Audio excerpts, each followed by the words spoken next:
Good morning and welcome to Gospel Bytes, where we take a bite at the gospel for the day. Today is Wednesday, November 15th. You can see I'm back in Winnipeg. A reading from the Holy Gospel according to Luke. Glory to you, O Lord. This is taken from Luke chapter 17, verses 11 to 19. As Jesus continued his journey to Jerusalem, he traveled through Samaria and Galilee. As he was entering a village, 10 lepers met him. They stood at a distance from him and raised their voice, saying, Jesus, Master, have pity on us. And when he saw them, he said, Go show yourselves to the priests. As they were going, they were cleansed. And one of them, realizing he had been healed, returned, glorifying God in a loud voice. And he fell at the feet of Jesus and thanked him. He was a Samaritan. Jesus said in reply, 10 were cleansed, were they not? Where are the other 9? Has none but this foreigner returned to give thanks to God? Then he said to him, Stand up and go. Your faith has saved you. The Gospel of the Lord. Praise to you, Lord Jesus Christ. So there are two things about this Gospel. First, after healing the lepers, he sent them to the priests. Now, leprosy was, in the time of Jesus, it was symbolic of sin and isolation. They were isolated from the community. And so, by healing them, Jesus wanted them to incorporate in a community once again. So it was important that they go back to their community where they can practice charity, where they can practice friendship, forgiveness, and all the virtues. So the priest was the one who was supposed to declare or to welcome back into the fold.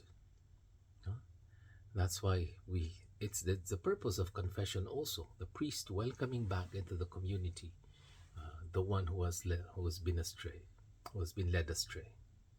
So here we see the importance of not just priesthood, but also of community.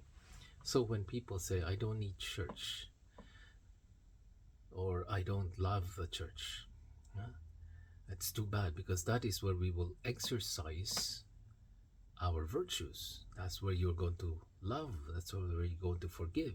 You cannot do that by yourself. So when people think I'm spiritual, I'm not religious, it's like I want to choose the kind of personal, individualistic religion I want, where it's just the betterment of me. Unlike when I have to deal with people who are hard to deal with. So Jesus wanted them to go back. Bishop Barron called it a return to worship. These are probably people who haven't been to the temple, haven't been worshiping.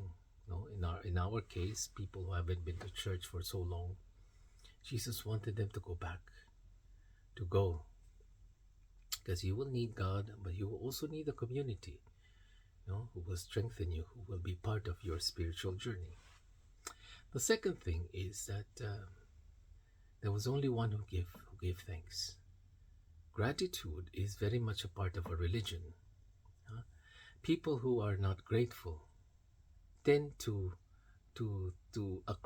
accredit everything that they have, everything that they achieved. They only accredit them to themselves.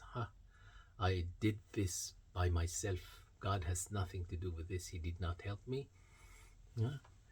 I have this award because I did everything. I have this career. I have this position because I worked hard for it. God has nothing to do with it.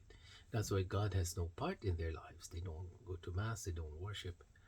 Because there is no need to thank God if everything that we did was out of our own hard work. So religion is a form of thanksgiving. You're telling God, Lord, I'm here to thank you for the promotion, for health, for the life, for the family. Because without gratitude, then there is no worship. Why am I going to worship God when everything that I did was out of my own labor? So these two are very important. the importance of community and the importance of gratitude. That's why uh, the sacrament of confession welcomes us back to the community, but the sacrament of the Eucharist, meaning the word Eucharist is Greek for thanksgiving. We come to Mass to be reconciled with the community, but also to thank God for all the things He has done. So this is an invitation of Jesus. Come back to the church, come back to the church that Jesus founded, the community that Jesus established, and let us all show our gratitude to God and recognize that everything that we have, everything we've achieved, they're all from God. I'm Father Jerry Sembrano for another edition of Gospel Bites. God bless you, and we'll see you soon. Have a nice day.